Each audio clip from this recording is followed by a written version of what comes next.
2016 मध्ये मी ताईंना भेटले. ॲक्च्युली त्यांचे तेव्हा गुडघे खूप दुखायचे म्हणून त्यांच्या धाकट्या बहिणी शोभा मॅम त्यांनी मला रेकमेंड केलं होतं आणि मी त्यांचे म्हणून घरी जाऊन त्यांचे एक्सरसाइजेस फिजिओ एक्सरसाइजेस त्याच्यासाठी, कारण त्यांना खूप खूप वेळ बसायला लागतं त्यांचे प्रोग्राम्स असले की वगैरे. सो त्यांना तो नी पेन किंवा असं जाणवायचा तेव्हा, म्हणून मी त्यांच्याकडे जायला लागले and then we continued. Yes, एक गोष्ट तर नक्की आहे की मी आता कुठल्याही प्रकारचं गाणं हे मी फक्त त्यांच्याशी कनेक्ट करू शकते, कारण गाणं कळणं हा प्रकारच त्यांच्यामुळे सुरू झाला आहे. ती डेप्थ, ती गझल पोचणं इथपर्यंत हे त्यांच्यामुळे कळलं, कारण त्या जे इमोशन्स आणि भाव ओततात ते त्या इमोशन्समुळे त्या गझलचा ॲक्च्युअल अर्थ कळायला मदत होते. सो त्या संगीत किंवा गझल ह्या गोष्टीशी कनेक्ट होणं हे त्यांच्यामुळे झालं आहे. So I am really blessed की जी गोष्ट आवडत होती ती खूप जास्ती आवडायला किंवा त्यातली डेप्थ कळायला शी इज द वन की ज्यांच्यामुळे ती डेप्थ कळली की ओके, ऐकणं नुसतं इज डिफरंट आणि त्यातले इमोशन्स समजून घेणं हे त्यांच्यामुळे कळायला लागलं ह्या गोष्टी. फ्रॉम फर्स्ट डे त्यांनी मला जो कम्फर्ट दिला, म्हणजे त्यांच्याबरोबर एक्सरसाइज करायचं किंवा आहे, पण she was so honest, she was so comfortable की मला असं कधी वाटलंच नाही की मी माझ्यापेक्षा इतक्या वर्षांनी मोठ्या कोणाशी तरी कनेक्ट झाले, त्यांचे एक्सरसाइज घेते. आणि एक्सरसाइज हा पार्ट सोडून आम्ही मग गझलबद्दल गप्पा. मला खरं तर काही गंध नाही आहे गाण्याबद्दलचा, फक्त ऐकायला आवडतं, पण त्यांच्यामुळे ऐकून त्यांच्याशी डिस्कस करून मलाही खूप गोष्टी आता म्हणजे माहिती झाल्या.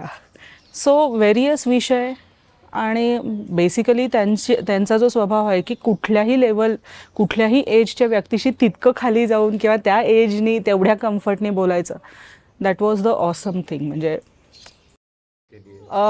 रणजीशे त्या खूप छान म्हणतात.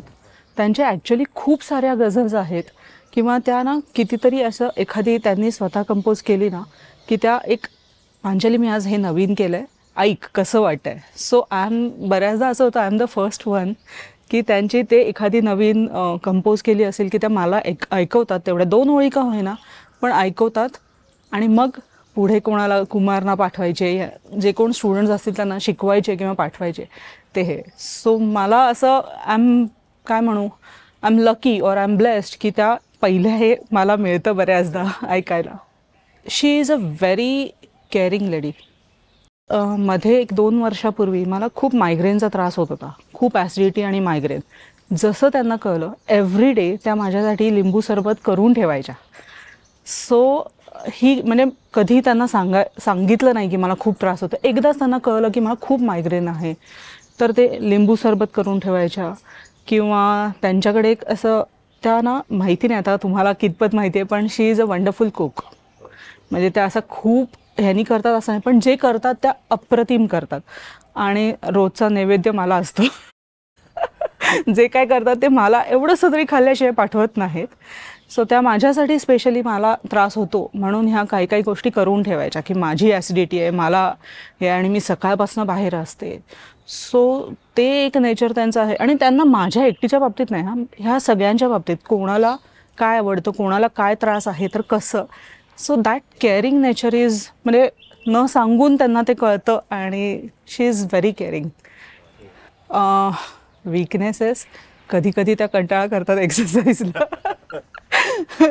किंवा मला कधी कधी त्यांना डाएट करायला अजिबात आवडत नाही. म्हणजे माय फर्स्ट डे विथ हर त्यांनी मला स्पष्ट सांगितलं तू एक्सरसाइज सांग मी करीन, डाएटचं मला सांगायलाही जाऊ नकोस कारण मी ते करणारच नाही आहे.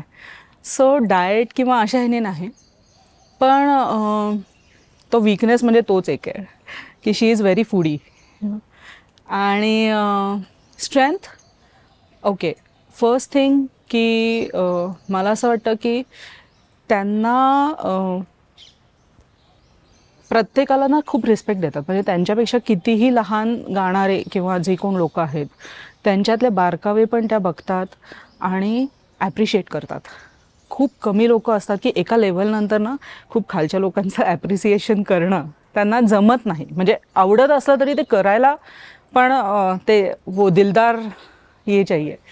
तर त्या आहेत की त्या छोट्या छोट्या गोष्टीसुद्धा खूप ॲप्रिशिएट करतात नवीनवर येणाऱ्या गाणाऱ्यांच्या बाबतीतल्या. त्याच्यानंतर आय कॅन से की शी इज अ फायटर. म्हणजे असं एकट्या आहेत किंवा असं काही नाही. म्हणजे त्या प्रत्येक गोष्टीत मॅनेज करतात त्यांच्या त्यांच्या. किंवा त्यांनी खूप स्ट्रगल म्हणजे कसं मुंबईला जाऊन शिकणं गाणं आणि ह्या सगळ्या गोष्टी कॉलेज सांभाळून.